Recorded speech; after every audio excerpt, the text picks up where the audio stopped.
We need to talk about this right now. What's going on? I was washing dishes when my fiancée looked me in the eyes and said something that shattered 3 years of love. I could replace you in 24 hours. She said it with confidence, like I was disposable. So I didn't argue. I didn't beg. I packed my bags and said, "Prove it." What happened in the next 24 hours didn't just end a relationship.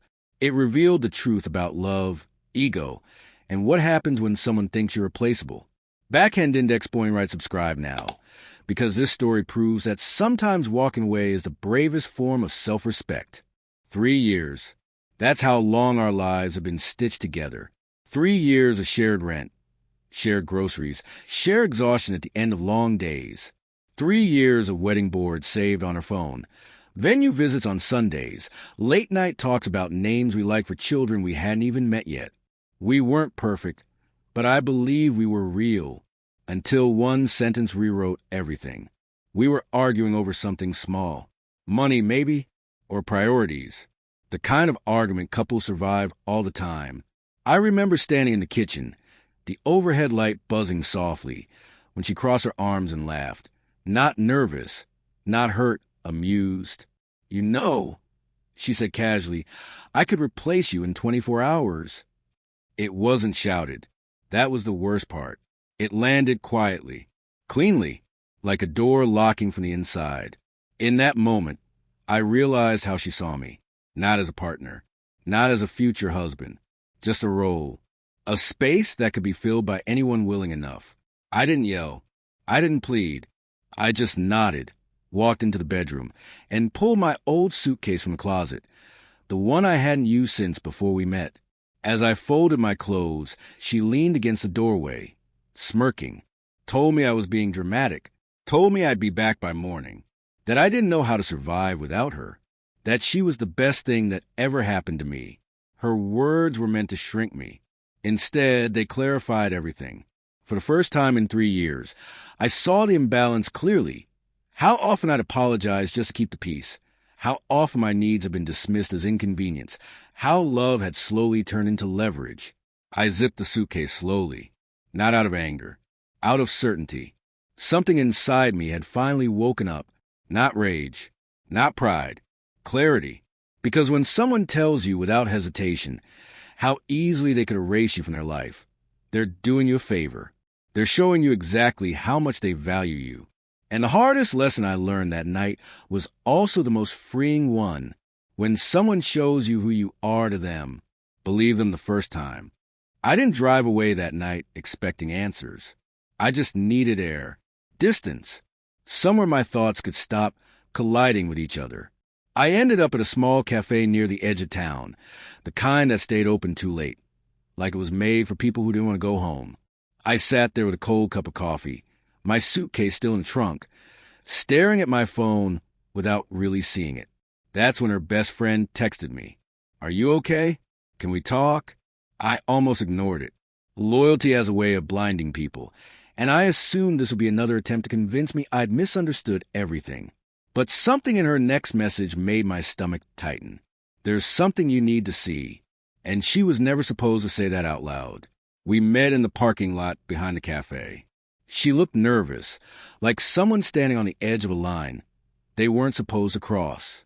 She didn't sit down. She didn't make small talk. She just opened her phone. "I can't keep lying for her anymore," she said quietly.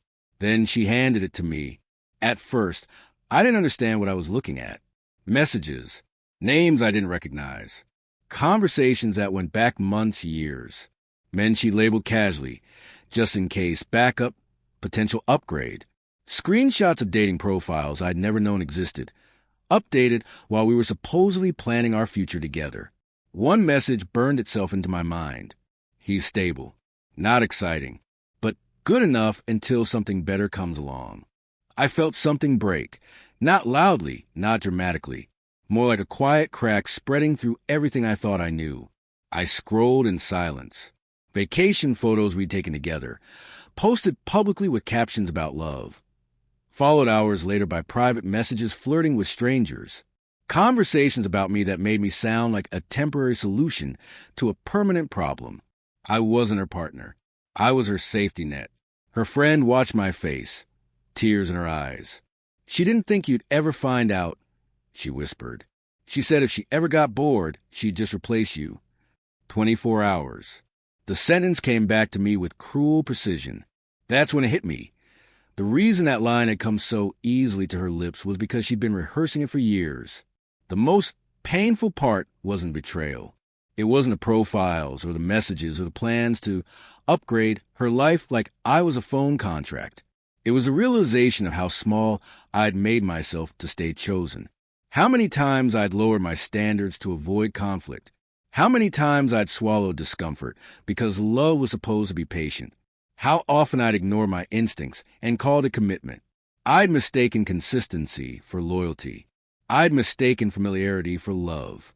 I handed the phone back without a word. My hands were steady, which surprised me. I expected anger, rage, the kind of pain that demands destruction. Instead, I felt something heavier. Truth. And once you see it, you can't unsee it. I sat there long after a friend left, the cafe lights dimming around me. I thought about all the versions of myself I'd abandoned just to fit into someone else's future. All the moments I convinced myself that being enough meant being easy to replace. Some truths don't just hurt. They dismantle the illusion you've been living inside. But as the night stretched on, something unexpected happened. The pain didn't consume me. It clarified me. Because the moment I stopped asking why wasn't I enough, I finally asked the right question. Why was I trying to be enough for someone who never planned to choose me? Some truths shatter you. Others unlock the door you didn't know you were trapped behind. And that night, sitting alone with my suitcase still untouched, I realized something that changed everything. I wasn't walking away from love. I was walking back to myself.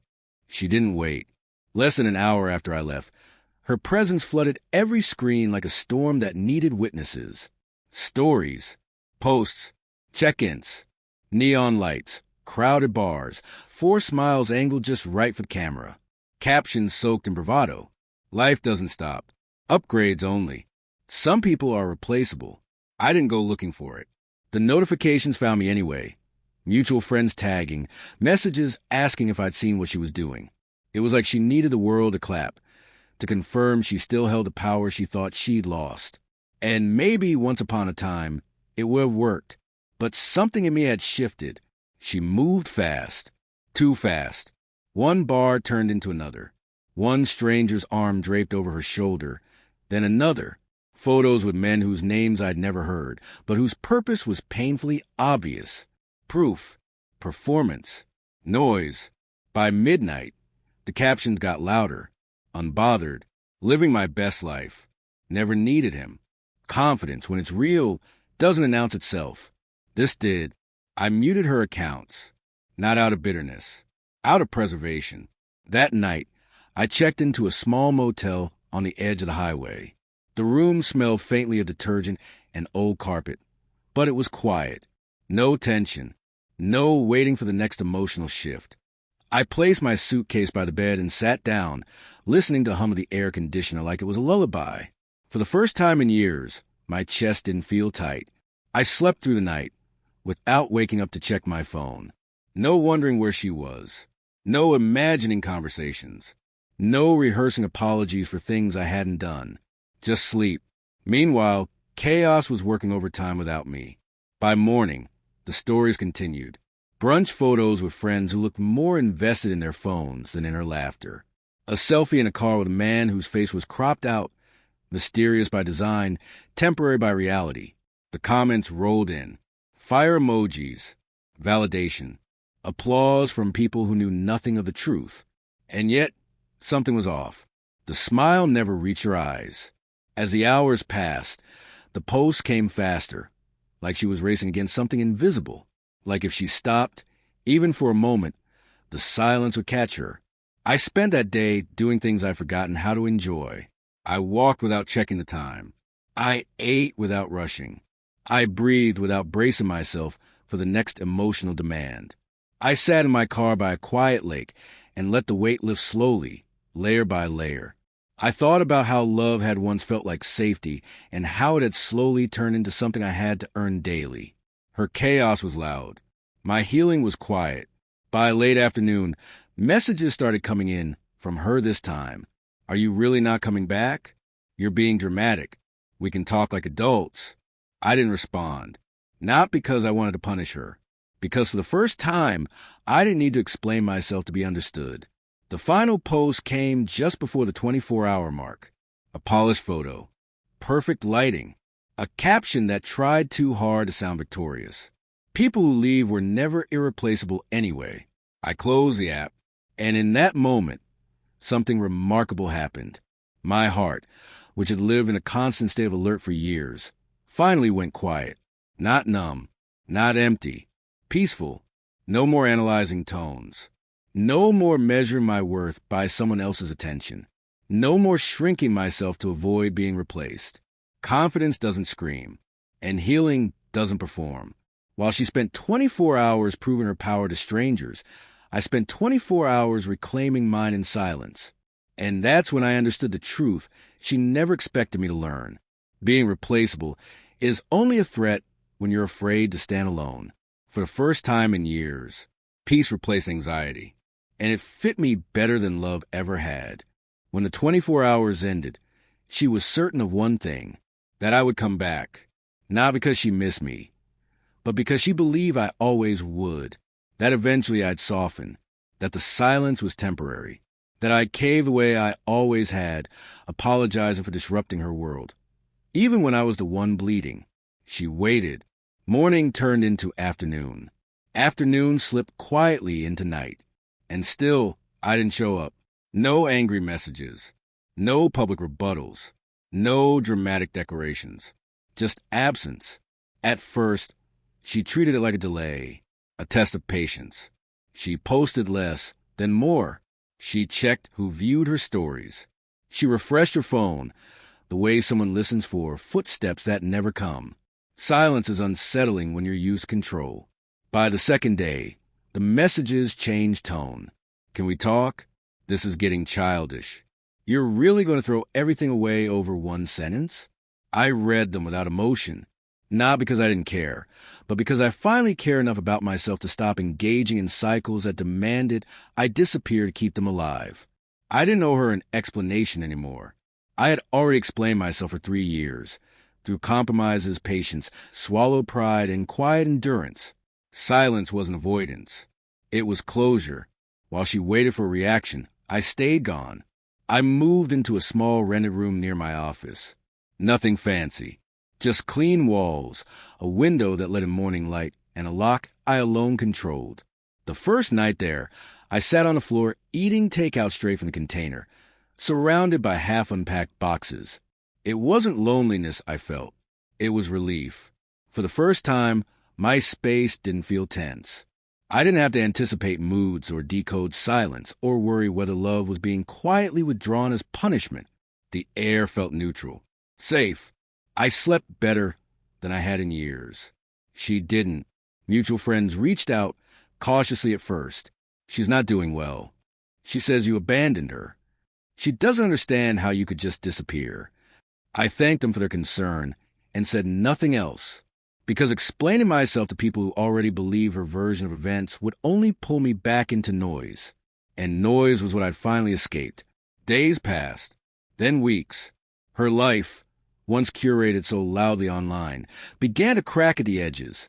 The posts slowed. The captions lost their punch. The smiles looked rehearsed, brittle. Then came the vague quotes about betrayal, about people who run when things get hard. She needed a villain. I refused to audition. Silence did what arguments never could. It forced the truth to stand alone. Without me defending myself, there was no performance to distract from the pattern, no emotional back and forth to blur accountability. People began noticing the inconsistency, the drama without a counterpart, the chaos with no visible cause. And slowly, quietly, the narrative shifted. But by then, I wasn't watching anymore. I was rebuilding. Not dramatically. Not impressively. Honestly. I started cooking again. Real meals, not rushed compromises around someone else's schedule. I went to the gym without guilt, without being accused of changing. I reconnected with friends I'd unintentionally distanced myself from, friends who welcomed me back without questions or conditions. I began to recognize myself, the version of me that laughed easily, that spoke without rehearsing, that didn't flinch at raised voices or need validation to feel secure. One evening, while organizing old files, I found wedding notes tucked into a folder, guest lists, budget spreadsheets, dreams we planned together. I didn't feel sadness. I felt gratitude. Gratitude that those plans never became a life where I had to compete to be chosen every day. That's when the lesson finally settled in, not as pain, but as wisdom. Love isn't competition. It's consistency.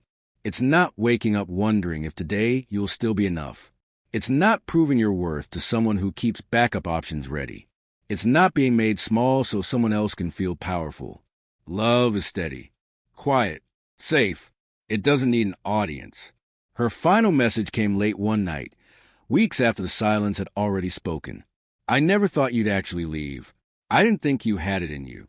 I stared at the screen for a long time, not because it hurt, but because it confirmed everything. She had never seen me as a choice, only as a constant, something reliable enough to neglect, predictable enough to disrespect. I didn't reply. I turned off the phone and went to sleep. Silence doesn't shout, but it reveals. It reveals who panics when they lose control. It reveals who only feels powerful when someone else stays small. It reveals who mistook your patience for weakness. While she spiraled, searching for reactions, replacements, reassurance, I stayed grounded. I rebuilt with dignity, brick by brick, habit by habit, boundary by boundary. No revenge, no victory speeches, just growth, and one quiet, unshakable truth rising above the noise. When someone dares you be replaceable, and you choose to walk away instead, you don't lose love. You lose chains. And in the stillness that follows, you finally understand.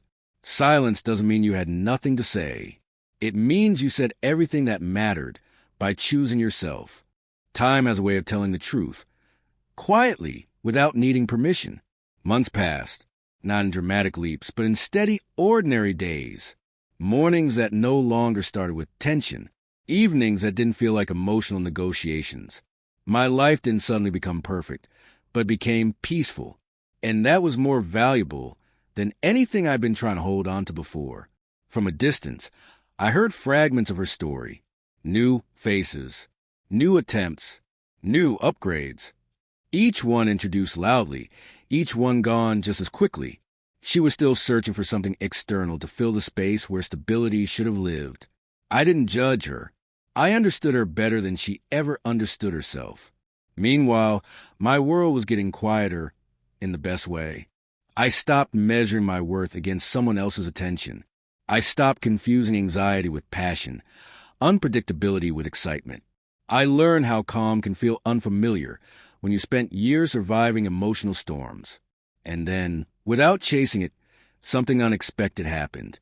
I met someone, not in a dramatic, cinematic way. No fireworks, no performances, just conversation that didn't feel like an audition, silence that wasn't heavy, presence that didn't demand I be less to make room for someone else's ego. She didn't need to belittle me to feel tall. She didn't test my loyalty or threaten my place to feel secure. She saw effort, not status. Consistency, not charm. Character, not convenience. With her, love wasn't a competition. It was cooperation. There were no backup plans, no emotional games, no need to prove I was irreplaceable because I was already chosen fully, freely, without conditions. And that's when it finally clicked. What I had lost wasn't a person. It was an illusion. The illusion that love should hurt to be real. The illusion that being replaceable was something to fear. The illusion that staying, no matter the cost, was a virtue. You don't lose people who leave. You lose fantasies you built around them. I realized that being replaceable was never the threat she thought it was. Because the right person doesn't look for replacements. They look for understanding, for growth, for someone who shows up even when it's not easy, without keeping options open in case something better comes along. Replacement can offer novelty. It can offer validation. It can offer noise. But it can never offer peace. And peace, the kind that lets you sleep without fear, speak without shrinking, love without bargaining, is priceless. Looking back now, I don't feel bitterness. I feel thankful. Thankful for the sentence that ended everything. Thankful for the silence that followed. Thankful for the clarity that set me free. Because if she hadn't tried to prove how easily I could be replaced, I might never have learned how irreplaceable my peace truly was. And that lesson? No upgrade could ever take that away. She once said she could replace me in 24 hours. It's been years now, and the truth is, I didn't win because I found someone new. I won the moment I stopped confusing tolerance with love and silence with weakness. I won when I realized that respect should never be negotiated, and dignity should never be earned by shrinking yourself. Some people spend their lives chasing validation, loudly proving their worth to anyone willing to watch. Others choose something harder, something quieter. They build a life rooted in peace, boundaries, and self-respect. That kind of life doesn't need applause. It speaks for itself. Because fake confidence has to be performed. But real growth happens when no one is looking. Walking away didn't make me lose love. It showed me what love was never supposed to feel like. And staying gone became the most powerful decision I ever made. So if this story resonates with you, remember this. Choosing yourself is not abandonment. It's alignment. Backhand index pointing right if the story moved you. Please like, share, and subscribe. Because walking away from disrespect isn't weakness. It's self-respect.